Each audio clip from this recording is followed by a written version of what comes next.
So first and foremost, we have to make sure that the count is accurate. We like to understand the reasons behind why a variance may exist. Once we're comfortable that we understand what's physically there, then we need to understand why are we short, why are we over. So there's some analysis that goes around that. It could be we could be short because we counted product that was received physically, but was not being reflected in the system. So it could be a transaction hasn't completed or something of that nature. But once we get through the analysis and we have an understanding of why the variances exist, we have to get the system updated. And so we'll go through a process of understanding what the system requires of us for importing those results into the warehouse management system, into the financial system.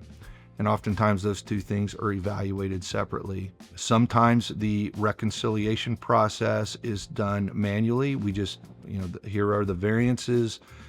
We evaluate the variances. We're confident with these adjustments, and we just manually go through item by item. In other cases, you can take the variance results and you can import them directly into the system. So basically understanding the file format that the system would require for an electronic import, identifying what that is, and getting all of that really prepared ahead of time before we start a project.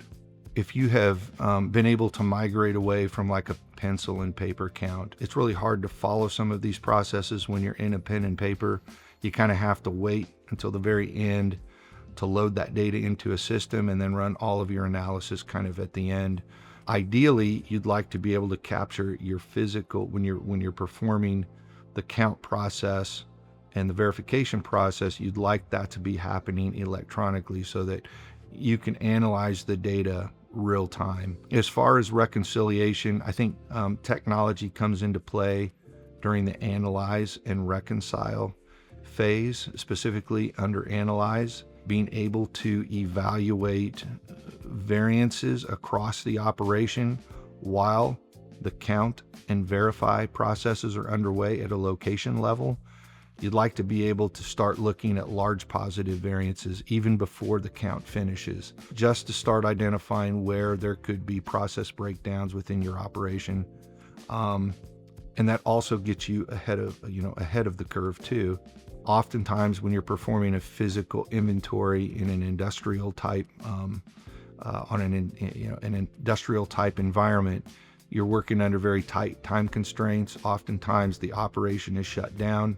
That's very costly for a company to be able to do that. And so you want to take whatever steps you can to get done more quickly, and being able to use technology to run variances while the physical count is happening rather than waiting till the very end is very beneficial.